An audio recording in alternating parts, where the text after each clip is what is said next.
Hey everybody, it's me, the Library Lady. Thanks for tuning in today for another great book on What's a Story. This channel was created at the beginning of COVID to bring you some great books that you can read with your children or learners at home, as many of us engage in at-home learning right now. I'm a former classroom teacher and elementary school librarian and also a parent, and I love finding different books to expose you to and give you some ideas that might just spark that joy of reading. So make sure you click subscribe so you don't miss out on any of the titles, and share with family and friends. And stay tuned after the book review so you can get some great ideas on how you can use the book at home or school with some different activities, crafts, things like that. So make sure you stay tuned for that. So our video today is The World According to Humphrey. Now this was put out in 2004 by G.P. Putnam.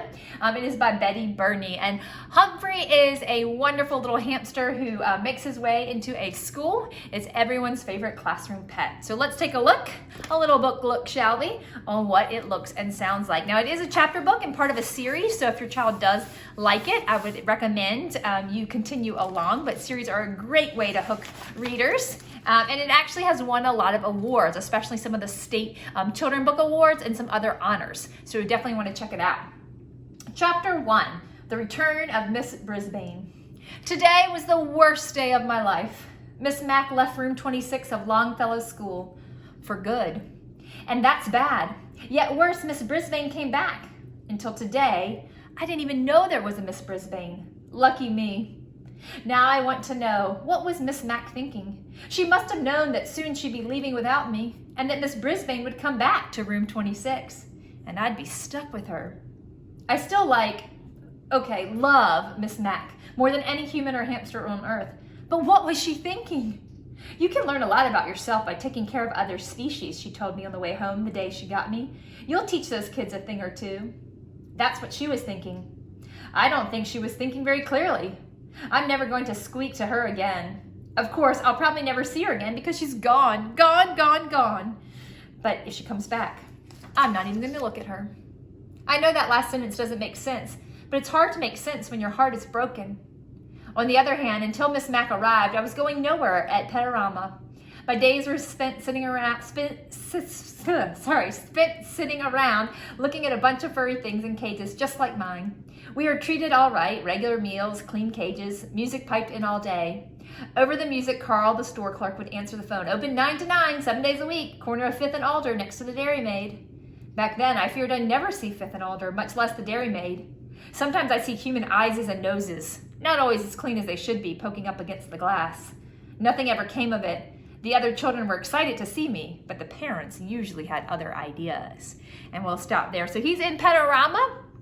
And does not seem to be a popular pick at the pet store until Miss Mack comes to take him home and bring him to school. So this is his story, The World According to Humphrey, told through his eyes and through his viewpoint. And already you can see kind of a little bit of its personality. And it's a fun read. The kids love it. It's been very popular. When I was an elementary school librarian, a lot of kids go for this. And they even make a younger version, like a little mini junior Humphrey series as well. So if you do have a younger reader where the text here might be too hard, check out and look for that. It's got a lot more illustrations, easier text. So one activity that you might want to do is he actually goes home with different students in the classroom, including Lower Your Voice AJ. So it might be kind of fun to create and draw. Have your child draw a picture of them and what would their nickname be? Some are affectionate, some are a little questionable, but he has names for each of the houses that he goes here. And Miss Brisbane, of course, is kind of out to get him, or so he thinks, and it's all through his adventures and ideas. Because it has won so many awards, another fun activity, you can use this with any book really, is go ahead and give it a rating. So you can find a paper like this online or make one yourself where you give the book 5 stars. How many did you give and why? And that's a great activity for your student to kind of express their reasons. I always stress because it was funny is an okay reason, but we can come up with what was funny, what made you laugh, and have them really dig a little bit deeper, especially if you have an older reader. If you want to get into some technology, you can have your students actually then share, maybe video them, share it with a friend or a family member, email it to them, or create a little book review online so that they can post and share their opinion about the book, because that's how kids learn about other books. So great story, a lot of fun. It is part of a series. I hope you enjoy The World According to Humphrey, and I'll see you next time on What's the Story. Happy reading!